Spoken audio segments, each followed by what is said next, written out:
Hey, this is Jake. A quick note about the audio in this episode. So Lee's audio was somehow compromised during the recording of this episode. I know he was in the process of moving at the time, and so his setup wasn't the normal setup he usually uses to record, and something went wrong in the recording process. Luckily, we had some audio instead of no audio. So after listening to it, we loved the content of the episode so much that we decided not to scrap it entirely and just move forward and hand it over to our audio engineer, Aaron Dowd, who has done his best to clean things up. Thanks a ton, Aaron. Finished not perfect, right? Okay, I just wanted to let you know, going into this episode, why Lee's sound was a little off. We really hope you enjoy this episode. Thanks. Hello, everybody, and welcome to 3 Point Perspective, the podcast about illustration, how to do it, how to make a living at it, and how to make an impact in the world with your art. I'm Jake Parker. I'm Lee White. And I'm Will Terry, and all three of us are professional illustrators.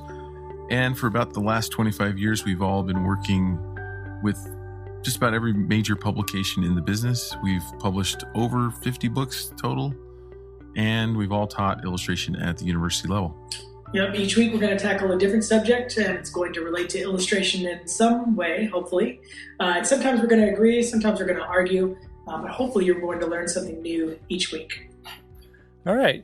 So today, Lee was going to take us through a topic, and I think this one will be pretty interesting. I know I have some things to say about it, but Lee, I'm just going to turn the time over to you and let you take it from here. We'll dive in.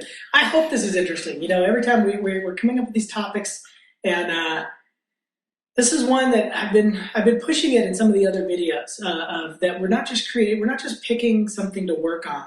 We're picking a life that goes with this, and you know, because being an illustrator is kind of all consuming. You're all in. It's not just something that you barely do, unless you're Will, and then you just go play racquetball at the end of the day. Just kidding. I see how that comes full circle from what we were talking about earlier. Yeah. Wow. So I want to talk about the life of a day in the life of an illustrator and what that's like and what we go through and some of the things, because I think a lot of people, especially students, I know we're getting a lot of comments on iTunes that are saying, oh, you know, I'm an illustration student and I'm listening to you guys as I'm working on my class projects or whatever. And, you know, we talk about the marketing and the networking and the advertising and all this other stuff, you know, and even doing the artwork, but we don't really talk about the life and the pace and, you know, how this career just kind of works out in a day-to-day way. So that's what I wanted to talk about, a day in the life. I think Will and I are going to come at it from a book illustrator perspective, and what I'd like Jake to do is kind of comment on the entertainment side of some of these same ideas. Mm-hmm. Yeah, cool. Yeah, so that's kind of the general kind of outline. We'll see how it goes. So I've made some notes and we'll just kind of walk through them. So my first thing that I have to talk about is describe your day when you're working on a book. Like what is the day, just literally like just the average day look like as a book illustrator? And so for me, that is getting up, and it's actually three parts to that story. So what is a day like, and can you walk us through a project? So how does a project work? And so for me, the day starts out really early. I always get up really, really early. As a book illustrator, you don't really have hard deadlines that are daily.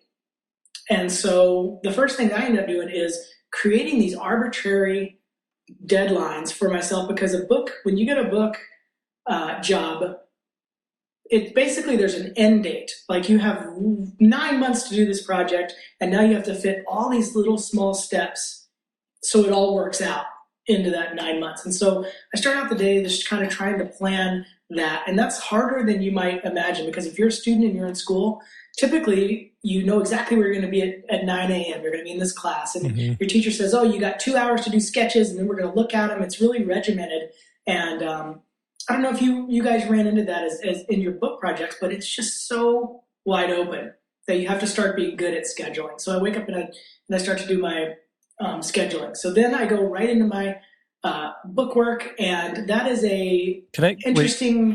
Before we get into that, I just want to talk about schedule. That is, man, the sooner you can learn how to schedule your time wisely, the better you're going to be overall in your career. And my evolution with that was because I had worked for years in a studio where you're given a schedule and you're given assignments. And when I started working for myself as an independent creator, oh man, that was one of the hardest things to deal with. And so it started out where I was just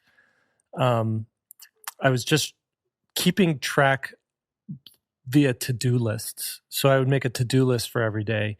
And because I would get at the end of the day and I'd be like, what did I accomplish today? I don't feel like I did anything. And so when I started looking at a to-do list, I saw the little check marks, I was like, okay, that's what I spent time doing. And then that turned into actually scheduling those to-do lists on a calendar in days in advance. And it turned into like actually scheduling it. And now I have a weekly plan, I have a monthly plan, I have a daily plan, and I review what I did and if I accomplished things that I set out to do. And it's been super helpful to manage everything that's going on. Yeah, I mean, when you realize how much time goes into a project and how much goes into each step, you kind of have to understand your scheduling at a very kind of micro level. Like somebody says, oh, how long does it take you to do a painting? That's always the question I get. If you guys probably get the same thing. And so when you get that question, you think about how long did I actually paint something? So it might be 8 hours, maybe 10 hours or whatever. But there's a whole string of things that happen before the painting actually happened, which is the sketches and the revisions and the false starts and the research and all that stuff. And as a book illustrator, you really have to understand every single one of those steps in detail and how long they're going to take, because otherwise your schedule will get derailed. Did you guys have to learn to factor all that stuff into your schedule? Like these little pieces? Mm-hmm. Yeah. Often the hard way. I have my day divided into creative time and what I call administrative time. And I'm more creative in the morning, so I try to save things like writing and creating art and anything that involves like sort of deep work where I don't want to get interrupted. I save that for the morning where I'm fresher. And then stuff which I call shallow work. And these are terms I got from Deep Work by Cal Newport, which is a book that I would recommend anybody creative to go read. But the shallow work, like checking emails and putting out fires and, applying for stuff and buying supplies and things like that, I usually save for the afternoon, as well as like phone calls or recording podcasts or things like that. Yeah, that's smart. I do the same thing. I recommend that book highly. I do the exact same thing. Most of my illustration work takes place between 6 a.m. and probably noon. And after that, it's all that other administrative stuff and organizing stuff and contacting people and all that kind of stuff. But I'd like to get into this a little bit more than just the hourly kind of breakdown of my day. I'd like to walk you guys through a project. And then maybe we do that with an entertainment project too, because I'd be curious to see how some of your production schedules have gone, just on kind of a day-to-day kind of basis, or just that process. So for me, when I get a project, how that happens is I typically 99% starts out with an email from my agent. And she says, hey, there's a publisher that is interested in you in doing a book. And so that's the first one. And typically I don't even get the manuscript attached to that one. It's just that inquiry email. And then I write back and say, well, of course I'm interested in it. And it's funny because there's never been a time where I would say, no, I'm not interested in hearing what this opportunity is at all. So I don't know why they don't just go ahead and send the whole thing. But I write back and I say, I'm interested. And then they say, okay, they send a manuscript at that point, and I read through the manuscript. And at that point, you can either, look at your schedule and see gauge your interest level on this project, and either say, yeah, let's move forward on working out a deal. So then I send that to my agent. My agent typically goes back to the publisher and says, he's interested in doing it. We can do it in the time frame you guys want to do, and let's start talking budget. And so then the budget kind of gets batted back and forth. And by the way, this is why I like having an agent, because this stuff, it's not necessarily that the agent knows more about how much a book is worth, like how much to charge, but I don't want to go back and forth like that with my client and then have to work on the project with them. Right. Like I want my agent to be kind of the a-hole. Yeah. And then I come in at the end, even though my agent's not an a-hole. Right. She's really sweet. You're the nice guy. I want her. It just can create some awkwardness, I guess. And I don't want to be the one to have that awkwardness with them. So they go back and forth. We agree on a schedule, and again, it's a very broad schedule, and then we agree on a budget. And then, so that's when the next phase starts, which is research and development. And so for me, we were just talking about our mantras, and I was telling Jake and Will that I got a fortune cookie a long time ago, and it says the fortune cookie was, a good beginning is half done. And I use that as a teacher, as a mantra a lot, and I use that as an illustrator too. At the beginning stages of a book, I try to stay really open to a lot of different influences. I'll go to the art museum with it, I'll read the story, and then I'll go to the art museum and just kind of see what filters through. Like maybe I'll get a spark.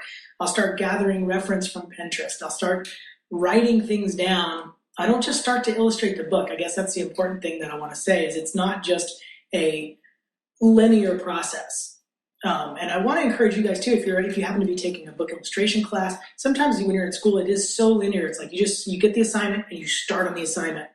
But I now try to leave myself open in the beginning to just pooling all this stuff together, and just seeing kind of what happens. And so I read through the manuscript, I highlight certain passages, and I'm sure you guys are the same way, where you instantly know some of the illustratable lines.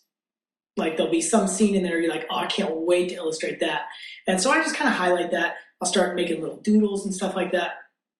So research and development for quite a while. I'll start do some sketches of the character, and just see where the whole thing wants to go. Now, I guess what I wanted to ask Jake is that the similar process to the first step in an entertainment project? Like you arrive at the studio and they say, hey, we're going to make this movie.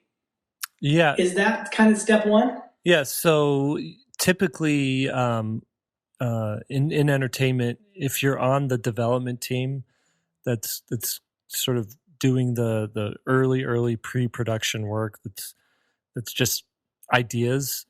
It'll be kind of like that, where anything goes. Whatever ideas you guys come up with, we put them on the wall and we see what we like and we see what works and what's close to the vision. And that might go on for weeks to months at a time, where it's just fleshing out ideas. And what I would do a lot of times when I worked at the studio was, before I'd ever go to the studio, the Greenwich Library was on my way. And so I'd stop and spend about a half hour at the library, just kind of leafing through books and looking at stuff. And maybe I'd check out a few and bring them in and use those as reference for whatever it was I was working on that day. Now, are you showing, when you're at that early stage development for an entertainment type project, are you showing that early work to anyone to get an approval, or is it just for the artist's sake? It is, yes. It's getting shown to usually the director, or creative director, or someone who's tapped to oversee the project. So usually there's a weekly meeting where whatever everybody's created that week, you can post it up and show it. It used to be that you'd actually print it out and pin it on a board back in the day, but now it's files and it's on a projector and it's scrolled through. I guess that's an important distinction to make between, because that's what I kind of want to highlight, the similarities and also the differences between the two jobs and the life that you're picking. And so what I'm saying for book illustration, this first stage is I don't show it to anybody. I don't have to show it to anybody, which is kind of nice. If you're nervous about loose sketches and rough stuff, and then having somebody look at it and judge it, picking an entertainment job might be a difficult place. But if you're a concept artist, you're already going to be used to that anyway. Yeah. Right? I think, in entertainment design, there is nothing that you hold back, because you never know if like a little dumb sketch is going to be something that the director responds to. And so I would just post everything. I would show everything that, even little like stupid sketches I would show. And what's interesting is something I spent 5 minutes on might get a bigger response than something I spent half a day on, with color and everything. Right. So that's interesting. Yeah. I mean, that's one of the benefits of showing it to other people too, is you get different reactions and you can gauge kind of the good from the bad. Yeah. Yeah, that's really interesting. So the next phase. So after I get through that, before you go there, can I interject? Please, sorry, I forgot Will's here. Hey, Will. Hey, Will. I'm actually here in the house. I fell asleep for a second, but now I'm awake. No, it was something you said, Lee, about taking your time to do research, maybe do little rough sketches to collect reference and things like that. I think that you, as an artist, as an illustrator, you go through several phases. Maybe there's 3. Maybe there's the first phase, which is, I just drew an eyeball that looks realistic, right? Right. And you're tickled and you want to do it again. You put some, you shaded her upper lip, or, you to go for the Napoleon Dynamite reference, right? You did some kind of neat shadow and it looks 3D, or whatever it is. Then you get into the second stage where you're drawing, figures, you're drawing characters, and you're working on a project. Let's say, maybe it's your first children's book, maybe it's your first big project. And the reason people dive in, I think, is because they lack the confidence to know what they're capable of. And so they want to prove to themselves that I can draw again, right. That I can draw these characters. And they skip the step that you're talking about. They skip the research. They skip the taking the time to be inspired. They skip the loose stage of exploring compositions and camera angles and zooms in and zooms out and impact and the actual storytelling that you're doing visually. And so they end up creating value in sketches that are not the right sketch for the story, And if I look at my first books, they're filled with that. And now I'm able to do what you're talking about, which is within the allotted budgeted time is still take those days that are important to basically explore and ask yourself, what am I actually trying to do here? What story am I actually trying to tell? How can I do this the best way? And how can I do it without creating value in a sketch that's going to make me not want to change that? Right. Especially when the art director looks at it and says, we want to go this other direction. And you are just dying to paint this scene that you've spent all this time designing and everything. Right. And one of the things that I do is I try to create a relationship with the art director to where it's like, hey, for your eyes only, can I shoot you these really, really rough sketches? These aren't finished. These aren't the actual sketches I'm going to turn in. I just want to get your feedback on, am I getting close to what is this? Am I totally off the mark? Maybe I'm misunderstanding what the author is trying to say here. And I don't want to spend days polishing or working on sketches that are completely wrong. Right. Well, so you're already jumping ahead of kind of my step 1 is so loose, and I guess I should get into my step 2 because it's kind of where you're going now. It's like my step 1 I don't show to anybody. I don't even know where it's going, and I've kind of flipped and flopped my step 1 and step 2. Which my step 2 is I start to think about storytelling, and so in describing what it's like to be an illustrator, a book illustrator, this is my favorite part of being a book illustrator. If for those of you guys who are thinking about wanting to be a book illustrator, it is getting the manuscript, and I've already got some loose things that I've drawn, and I've not really drawn actually, just compiled images and references and ideas. I've looked at things, and I read the manuscript, and then I start to say exactly what you did. What is this story actually about? And this is the funnest part of being a book illustrator to me is really starting to dive into not what the details are, like, oh, I'm going to show a cool perspective on this shot, and I'm not composing my shots yet. I'm really trying to say, why does this story need to be in the world? And like, what does it want from me? Does the manuscript, does the text say something, or does the story imply something that's not in the text that I need to solve as an illustrator? And that's where you start, where you can start almost illustrating a secondary story within a book. I mean, I've done that a couple of times on books, and it just becomes really, that stage 2 is really just condensing down to what the story is, and then thinking about how you're going to approach it, and then you start to get into the more formal aspects of art. Do you have that same moment? Yeah, because Lee, you've got a body of work that you've done. You know that when you finally are happy with your sketches, that the book is going to look like you want it to look. The final illustrations, the final paintings are going to be great. And that's not, I'm not saying you're conceited by saying that. I just put words in your mouth. Thanks, man. But you've done it enough that you're going to get to that stage, you're going to fulfill that stage, and you're going to have a finished book. And too often, I think, and I just can't, I will say this in class, and students still don't understand the, not creating value. If there's one thing out of this whole podcast from me that people listening get, it's that if you create value too soon in a sketch, you're going to settle on something that is probably not the best storytelling vehicle in an illustration. Yeah, and everything has to service the story. So you can't go say, "Oh, I'm going to do this next book in this certain style," if the story doesn't warrant that style or that technique or whatever. You know what I mean? The story, everything starts with the story. It took me a long time as a book illustrator to learn that. Yep. Is you wait for the content to dictate the approach, not the other way around. And that's a tough one to get to, but it is so fun when you start to really look at the story and investigate what it wants. Jake, do you guys go through those kind of meetings in entertainment early? And when does that kind of topic come up?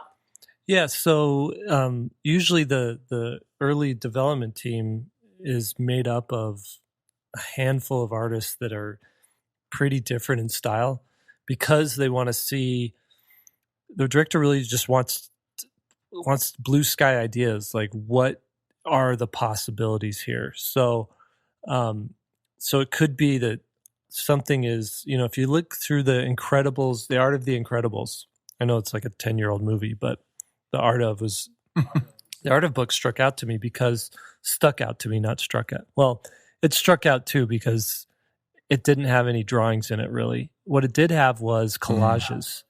And that's how they were figuring out these designs for these characters. And if you look at the final rendering of the movie, the shapes are all really tapered and shaped, like the characters are all shaped based. And you look at the collages and it's a lot of triangles and it's a lot of these power shapes for like superheroes. But they were just cutting out paper, different textures, and slapping them together and saying, here's a design for Elastigirl, here's a design for Frozone, here's a design for what would you call it, Syndrome, which is really cool. And that can be just as valid as someone sitting down in Photoshop and spending the afternoon rendering out something. And when we were working on Rio, which was one of the films I did, we had a guy named Kyle McNaughton who was doing these beautiful painted scenes of Rio de Janeiro. And what was interesting is a lot of times I'm thinking, oh, this film is set in a certain aspect ratio. It's going to be, 2:1. I'm sorry, I can't remember, but it's horizontal, right? At this stage, it doesn't matter. And so Kyle was turning in pieces that were horizontal or vertical. They're all vertically shaped. But it still got the feeling and the mood of what they wanted. And even though that's not an image that would directly end up on the screen, it was something that informed how the picture should feel and look. Right. Interesting. Very interesting. I think there's a lot of overlap in the early stages of a project between because it's storytelling, between a movie and a book image or book images and loose development kind of sketches. Okay, so far we got, and it's funny because I haven't ever actually analyzed all the steps that you go through as a book illustrator. So it's email interest, email budget, accept project, loose association, analyze the story, and then the next step for me is just doing very loose sketches that are actual thumbnails for the book. And I'll spend anywhere from 2 weeks on that. I'm typically faster than a lot of people just because my style makes it easy for me to be fast. It's not that precise. And understand, I still haven't shown anything to an art director. So one of the things in working as a book illustrator is there's just a lot of time spent alone. We'll talk a little bit about some of the pros and cons of being a book illustrator and also being an entertainment designer later. But you're by yourself a lot. And so you just got to understand when you're going to reach out and work with people and have a plan for it. And so for me, I go through the loose sketches. Then I tighten up those loose sketches. I put them in place in InDesign, get the whole thing kind of working as best I can, and without doing anything tight. And then that's when I do my next stage, where I actually submit that work to an art director. But I might submit like 5 sketches for one spread and say, what are we trying to accomplish here? And that, like Will was saying, I reach out pretty early and say, am I on the right track? Are we going in the right way? And then you start that dialogue with the publishing company. They have a marketing meeting and all that stuff. And I know that overlaps entertainment as well. Mm-hmm. Excuse me. So they might dictate, like say, oh no, another book came out like that was marketed this way. So you got to change your approach. So then you go back to the endless revision stages. We can talk about that in detail probably later, but you go through a couple of stages of revisions, and then you finally get to paint. And so it's a lot of steps between that first email that you get, hey, are you interested in this book? And when you start to paint, that process, how long is that process for you, Will? When you get the first email to when you actually lay down the first patch of color? It varies. I've actually done a book in about 3 months, which was insanely fast. And I only ended up with 28 days to paint the images. And I never want to do that again. That was hell. But usually I'll get 6 months to even a year and a half. Some more like 9 months to a year is probably average. And that seems to be more typical. It's all over the place. And I think at that point you have to decide, is it worth it to do something like this? When I painted the 3 little gators in 28 days. And during that time, my wife actually had she was a school teacher. She had a conference in another city. And I went with her to paint in the hotel just because I knew there wouldn't be any home distractions. Our kids were being watched after. So I went for 4 days and I painted from morning till night, other than, our dinner meal that we went out together. And then I'd come right back and paint until I dropped again. Wow. And I never want to. That was before I was working digitally. Digital would have helped that process out a lot. I've heard people of like dummying out a book in 2 weeks, but that seems way too fast. Yeah, that would be at the other end of the bell-shaped curve. You know what I mean? Like where the average is. And so, I guess in talking about a life as a book illustrator, something that if you're thinking about doing it, you got to be comfortable with these really long deadlines. And so something to pay attention to, something to take away from this podcast is how you feel during a project. If at school, as you start to get towards your senior year, you'll notice probably, and that's not for every school, but the projects get longer to where they start to become semester-long projects. And I used to remember like some of these semester projects that I would do with my students, by the middle to 3/4 of the way through, they would be bitching and moaning about these projects. And we're talking like probably, 2 months in to a 3-month term. And I try to tell them, this is nothing. Like, this is just like step one. So you got to be comfortable, maybe on a 9-month project, or in Jake's case, like how long are these movies going, Jake? Anywhere from 2 years to 4 years, depending on which studio you're working for. But I was usually on a project for 2 years. Now, did you get sick of it? Were you like, I don't want to draw Shrek ever again? Or whatever? Yeah. No, that's what ultimately drove me to become an independent artist and work out of my house. Was it was actually Rio 2 or not Rio 2. It was the first Rio that I was just like, I can't do this. I can't imagine myself doing this anymore. Where it was the production side of it. The fun part was the development part, where it was just blue sky ideas and you could do whatever you wanted to do. But when it came to production, like I worked on a scene for maybe 3 or 4 months.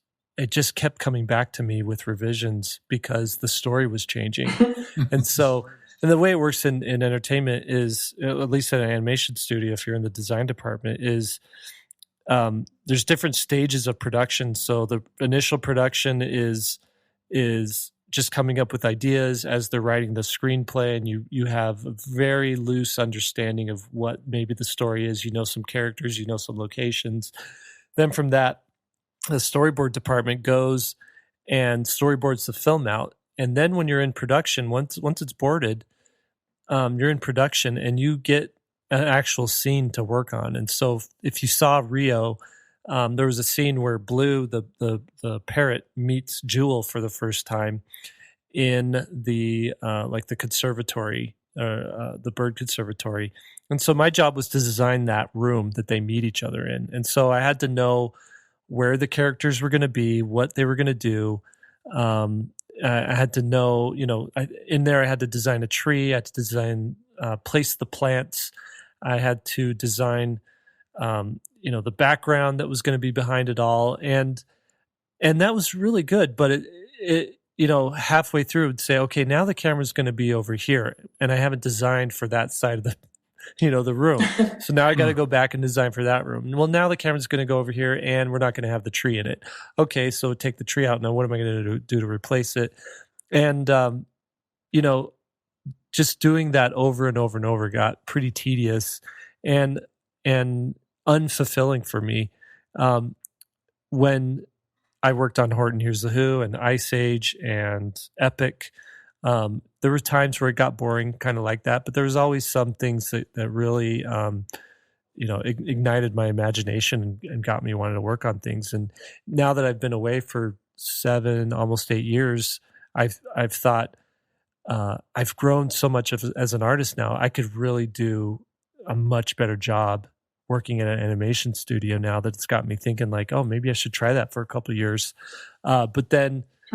Is it worth it to go back for one project or 2 projects and kind of pause everything that I've got going right now? And ultimately I come back to, this is the life that I want, the life that I have right now that I've carved out, where it's, you work on a children's book and you have one or two that come out per year. And then, it doesn't take you a full year to draw the children's book. It, for me, it takes 3 or 4 months, spread out over the year. Well, what do I do with the rest of the time? And that's when I do SVS. That's when I do Inktober stuff. That's when I do my other, side projects and everything that I've got going on.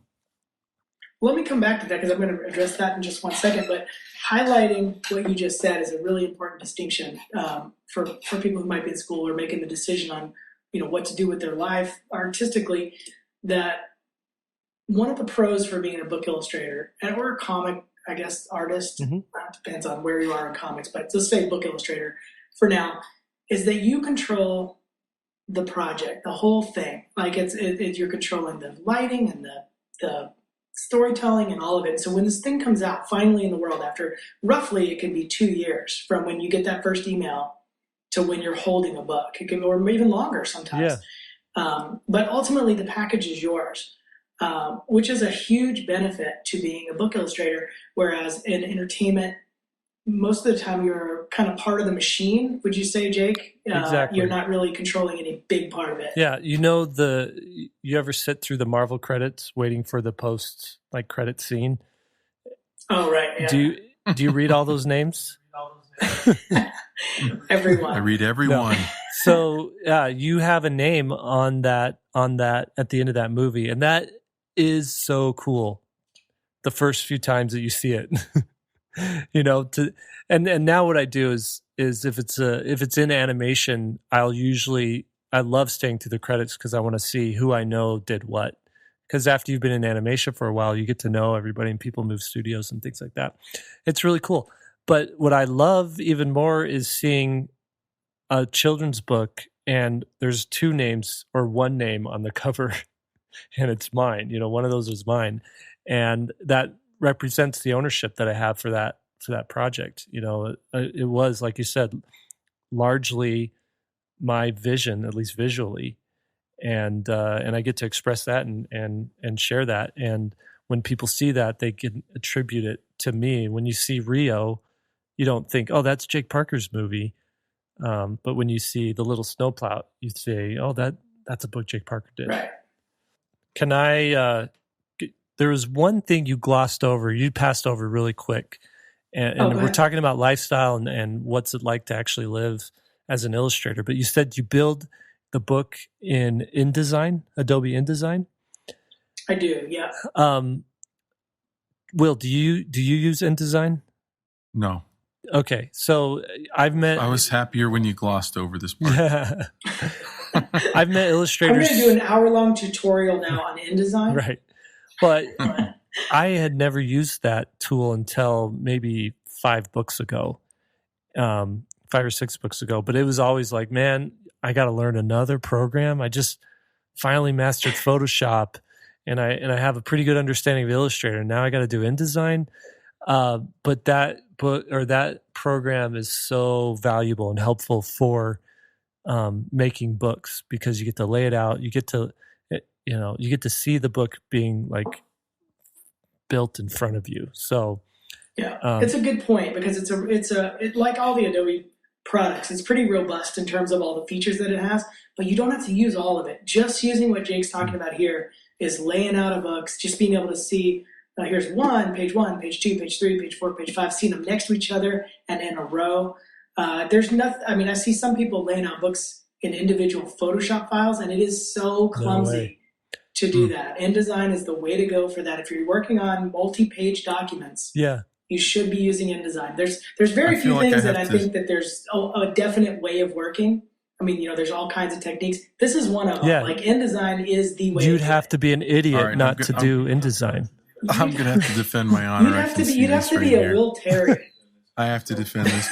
So my work-life balance, you know how you talk about that, Jake? I have to have a work-life balance. So I'm just following your advice here on work-life balance. And Will Terry, I'll only work until 4 p.m. Part of that is not using InDesign, but I do use my iPad in a very clever way. And that is, I take my art director's layouts and I break them down so that I can see everything on one page. And part of my process, I knew I was going to get to this at some point during this, is I have a problem. I have an addiction. It's called the internet. And I have this, like a lot of people, I got Facebook, I got emails, I got all these ways of people getting to me, little bells and whistles going off on my phone. So I sequester myself in my car sometimes and do a lot of drawing with my phone I'll just do it in the driveway. Sometimes I'll just go out to the car, and I don't get the internet on my iPad, so there I'm sitting there, and I get big chunks and blocks of time where I can just design and not be interrupted. Because to me, the design work is the most cerebral. When I get into the rendering, I can have a conversation. Someone could be looking over my shoulder. Right. I could be talking to them while I'm rendering. I can watch a show. I can't watch a program or really listen. I listen to music when I'm designing. And I love that process of doing everything on the iPad, because I can, no matter what happens, if I have to run a kid to the doctor's office, if I have to go somewhere, I can just keep working. I'm taking my little mobile studio with me wherever I go. So that's what I like. But I don't fault you guys for doing the InDesign. Hey, let me grab onto something that you're saying there, because I don't care about the software or anything like that, but you brought up a really good point.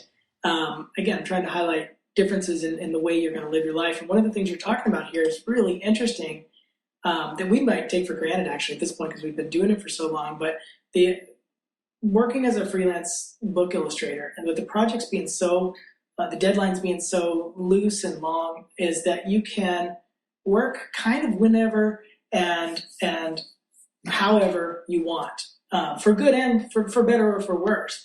And so if you've got a hectic schedule, if you've got a kid or something, you can accommodate some weird stuff that working in a studio 9 to 5 could absolutely not accommodate. Right. What you're talking about there, like being holed up in your car drawing, that could be a perk, or that could actually be a downside. It depends on the individual person. But the point is, you have the freedom to make that choice. You know what I mean? Which is kind of cool. Not a lot of careers have that. Yeah. If you were to go out and work in your car at a studio or I'll see you guys later. Or decide, in the parking lot. Or decide, listen, I'm just not feeling it today. I'm going to go home. That doesn't quite fly. Really, it depends on how loose the studio is with that kind of stuff. And ultimately, if you deliver your work on time and plenty of it, that's good. But, there's meetings and there's people when you're in the middle of production and you're in the art department, you're not just working with the art department, you're working with 4 different other departments and they might have questions and need you. And so, there's days where I might not get any drawing done, but I'll have meetings and I'll have, one-on-one sessions with the modeler or with the layout artists or with the storyboard artist or something like that, and just kind of figure out what they need from me and what I can do to provide for them so that they can do their job as well. So you can't like leave them just because you're not feeling it, Yeah. I would say, So like I said, each. I was going to say, if that's another thing to look out for. If you like collaborating and working in that environment, sort of a busy, bustling environment, then studio is definitely for you.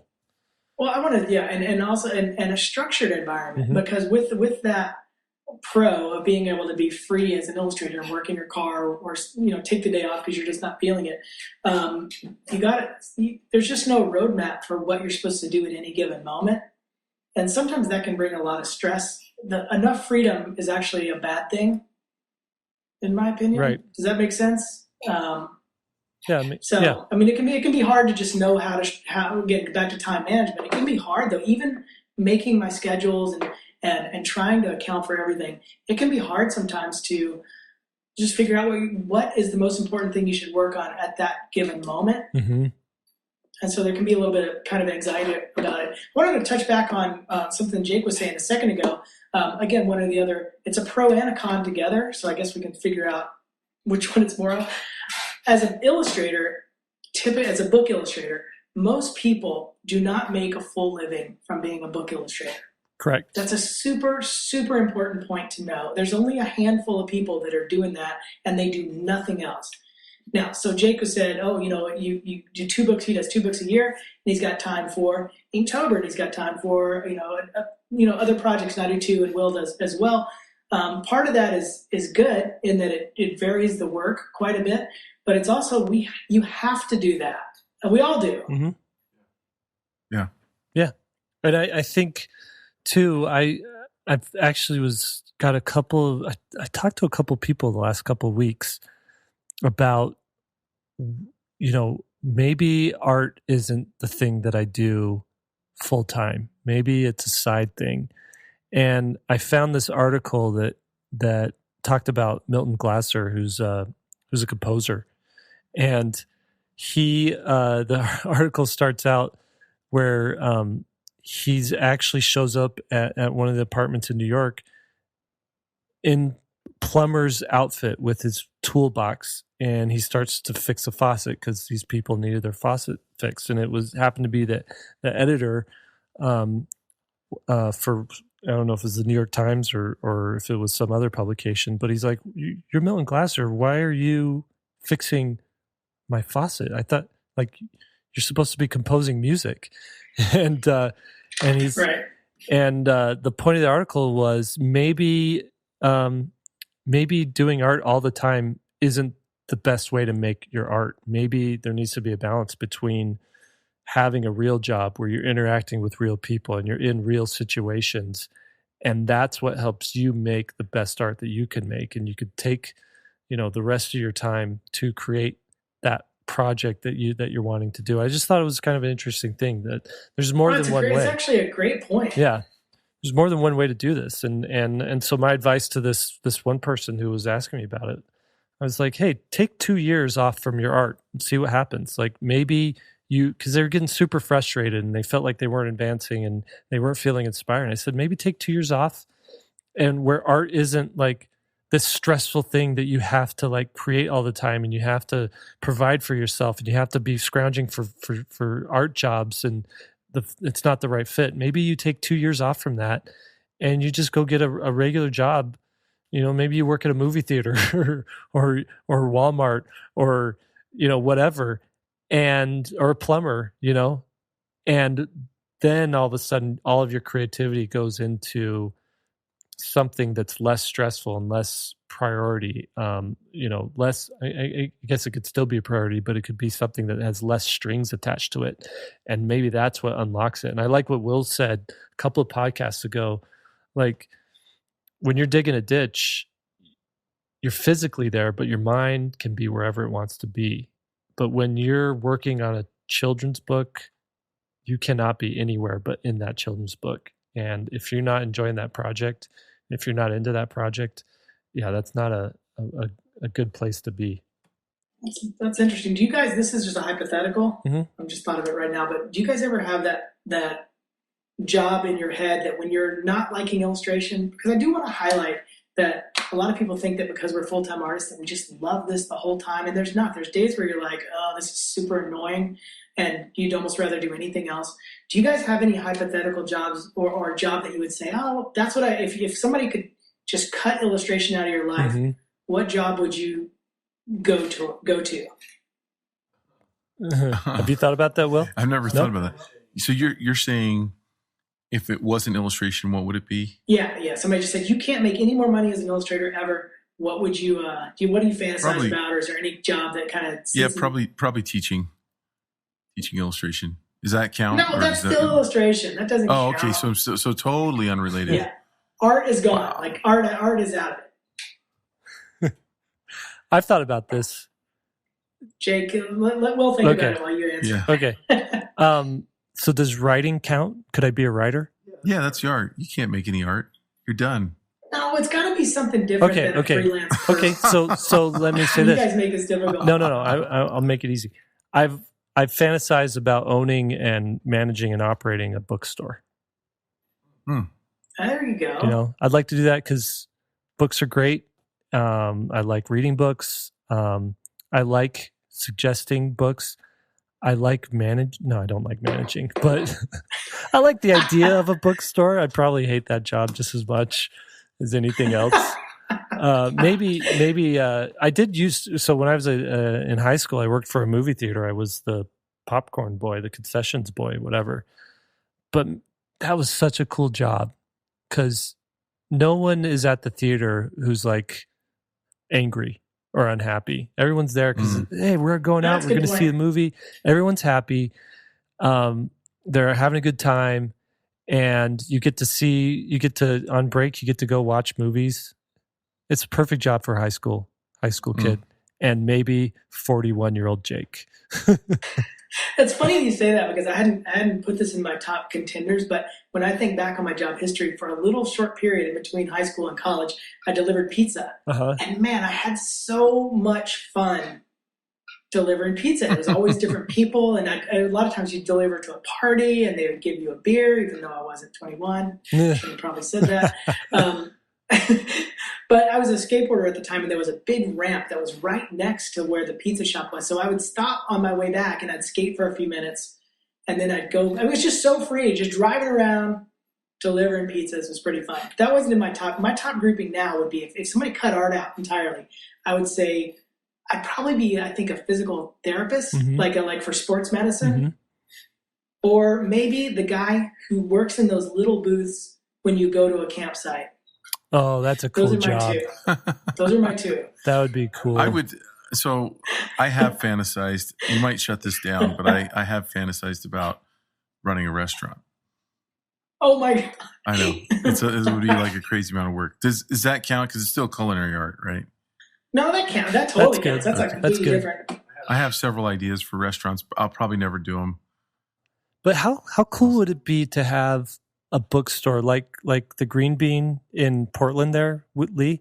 Mm-hmm. She's got the cutest little shop, and she holds events there, and it's like a part of the community. And I know bookstores are like, no one goes into bookstores to get rich, but the idea of being, and this is so romantic too of me, but the idea of being exactly. a part of this community, and it's like that movie, You've Got Mail, where the shop around the corner is getting put out of business by You got a Barnes and Noble around the corner. Yeah, but Barnes and Noble. Well, you don't have those anymore. Now you have Amazon on everybody's phone.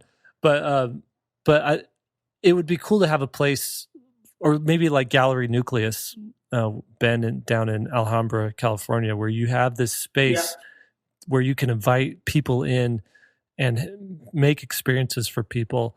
That would be really interesting and really fun. That'd be awesome. And I mean, I think you hit the nail on the head, though, is that we're romanticizing these things, just like people romanticize being a book illustrator, or just like people romanticize being a concept artist. Right. And if you ever talk with a shop owner or a restaurant owner or anything, they probably do love the job, right? They love it, but then they're like, you do not know how. It comes with the day-to-day aggravations. The bathrooms are a mess. Right. So that's my segue. So the romantic idea, we're talking about what it's like to really do this, not to have that romantic idea that we had of this job as a student or when we were outside looking in. So what's the biggest aggravation with being a book illustrator, and what's the biggest aggravation with being a studio artist? What do you think, Will, for a book illustrator? One of them. It's the hardest part. One of them is since I'm not writing my stories. I look at the offers that come through, and sometimes I turn them down and sometimes I take them. And sometimes when you read the manuscript from an author that you're going to take, because you mostly like it, there's still things in there that you would change, things that you would do differently. So that might be one aggravation, is that you're not in total control of the storytelling process. At least that's where I sit now. Jake, you've written and you've illustrated other people's books, so you've kind of transcended. I know, Lee, you're heading that direction too right now. That one. Another one would be when I feel like I really understand the story, and every now and then, and it's very rare because I have really good editors and good art directors. Every now and then, I think they've understood the story slightly different, and I feel like every now and then their decisions haven't been the best ones. But again, it's so rare that I've just learned to. I think a lot of your attitude really starts with you. Like if you're someone who you're just going to be bent out of shape. I mean, everyone has someone like this in their life that they can think of right now, who sweats the small stuff. Always. It's always the small stuff that just ruins their day. And if you're that kind of person, you're probably not cut out for being an illustrator, because there's going to be little small stuff that could potentially ruin your day. Or you can look at it as, I am beating the system. I am not punching a clock. I am at home. I am, you know what I mean? I'm working when I want to. A friend wants to have lunch today. I don't have to ask the boss if I can have a long lunch. I just do it, Yeah. So would you say that's the biggest pro, what you're talking about now? Because that's kind of where I was going. It's biggest aggravation and biggest pro. For me, and I really feel like there used to be a lot bigger aggravations, in that I used to take almost every job that came in, and a lot of those jobs were wrong for me. So I was creating my own aggravations. Those were my biggest aggravations. Now, because I'm taking only the jobs that I want to do, it's just fun. So the biggest aggravations are little tiny ones. And awesome. And the biggest pro is the flexibility. Is that what you're saying, Will? Yeah, probably. I want to just add to being an independent artist. One of the biggest stresses for me is not having that steady paycheck. And so, 1 month I might make 3 months worth of income, but then there's 3 months where it's like drip, drip, drip, just a little bit. And so that could get just a little frustrating when you're trying to plan and budget and things like that. And I would recommend anybody to have a buffer and a savings before you go down this route, and try to maintain that. But like I said, or like Will was saying, that having that freedom, that schedule, to just, go see Infinity War on a Tuesday morning if you want.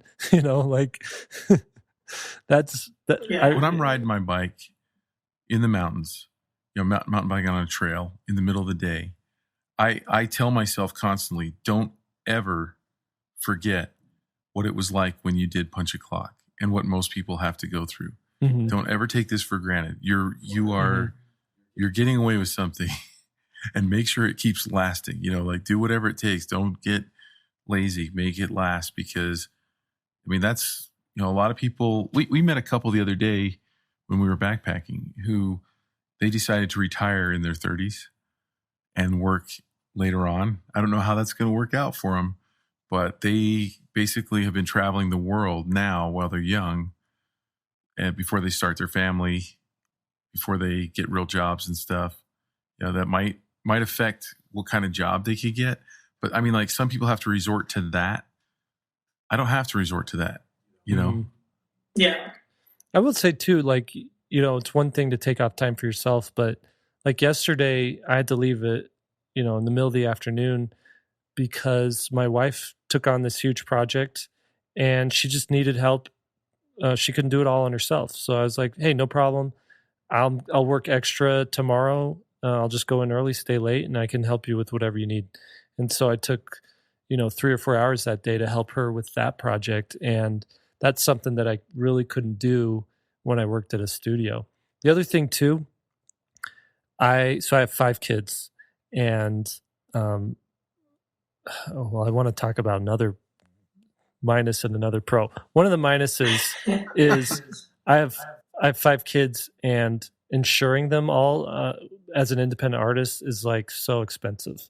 Like just health insurance for our family is like really a huge burden. And so if you live in the States, that's something you got to watch out for if you want to have a family, that's just going to be something you have to factor in. And me and my wife have talked about it, and she's like, I like having a family, and that's more important to me than having, a nice car. So, so that's one thing. The other thing is, when I worked at a studio, I had 3 kids.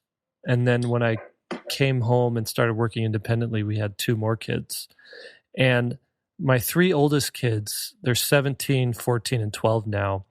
I barely remember what they were like as little kids, because during that time, it was kiss them on the head in the morning and then see them as soon as I got home at night, see them at dinner, and then they're off to bed. And so in a day, I maybe saw my kids 2 hours out of an entire 24-hour day. And then I would see them on the weekends, of course, a lot more. I'd spend more time with them. When I worked at home, my 2 youngest, they're now 9 and 8. I really got to be a part of their life growing up, and I would take breaks in the middle of the day, 15-minute break. And instead of hanging out at the water cooler, I was playing blocks with my son. And instead of, running to lunch, I was eating lunch with my daughter, and it improved my relationship with those children so much more than when I worked at the studio. And I spent so much more time with my wife as well. She's a stay-at-home mom, and we got to hang out a lot more, and I got to know what her life was like as a stay-at-home mom a lot better, and see the things that she was doing and dealing with. So that was a huge. Are your 3 oldest kids going to hear this and think that they got kind of gypped? Well, what's cool is they get their dad home as they're older now. So we I took off 2 or 3 days last week to go with my 2 oldest to a youth conference, and we got to pal around and be buds for 2 days. And I didn't have to make sure I had enough vacation days saved up. I could just make sure my schedule could handle it and take off. So, it's cool. I don't make as much money as I made at the movie studio. Would you say the money is the biggest pro, and the stability is the biggest pro for the entertainment job? Biggest pro for the entertainment job is stability, consistent schedule, consistent paycheck, and being surrounded by some of the most talented people on earth daily. But how about all the layoffs? Like most people in those industries, don't they deal with a lot of layoffs? When they wrap production. Yeah, more so in TV.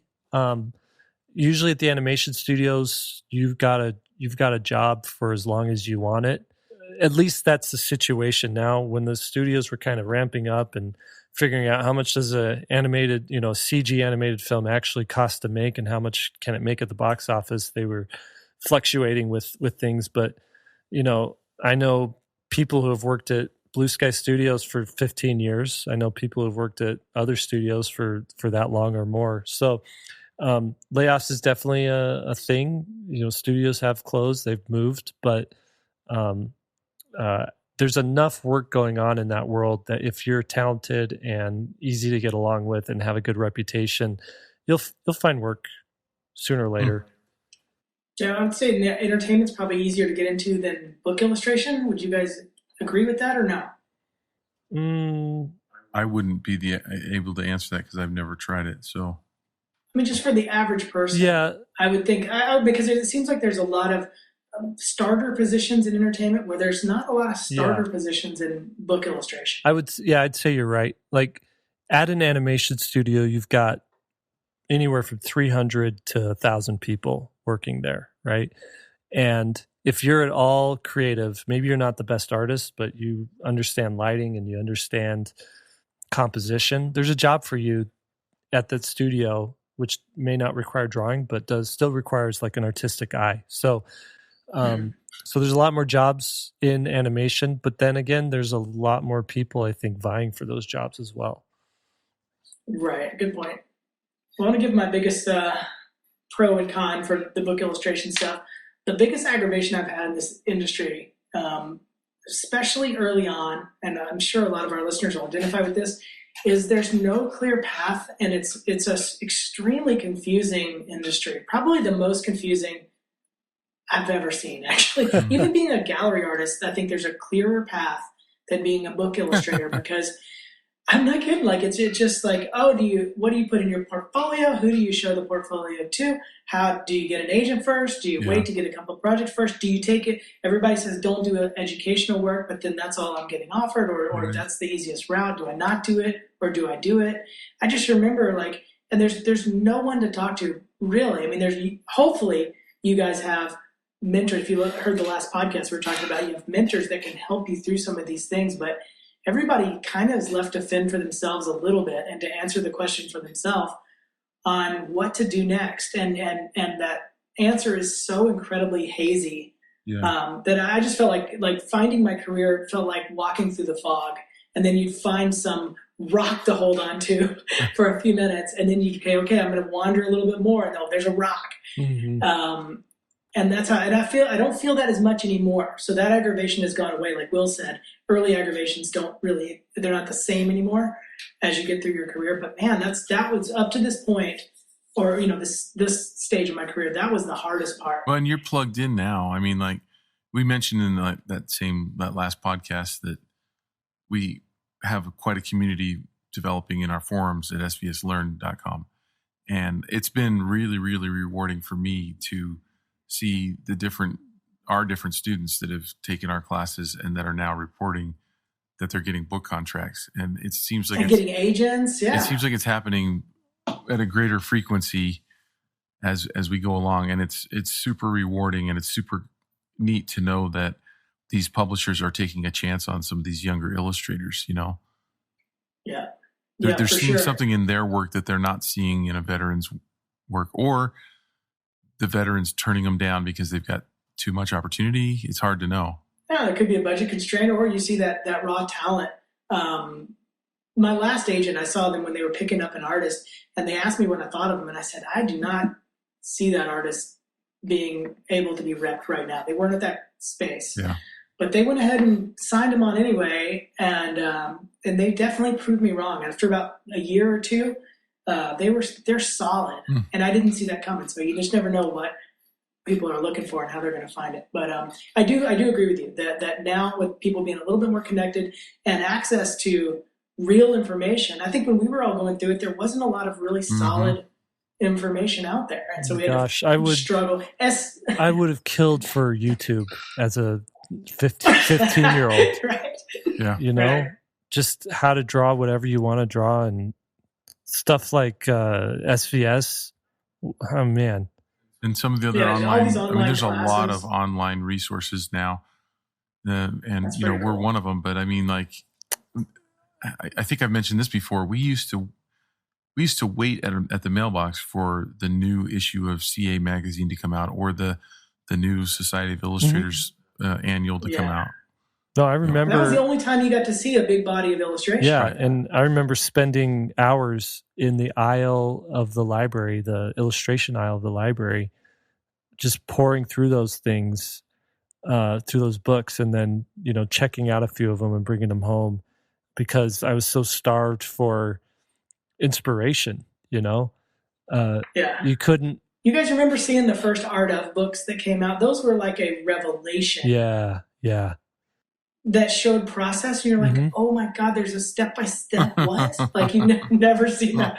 Yeah. That's the old school YouTube right there, is a 8-panel step-by-step. They made the Star Wars books in the 80s. They put those out, and I had the Art of Return of the Jedi, and I still have it. It's just, the binding is gone. It's just loose pages because I flipped through it so much.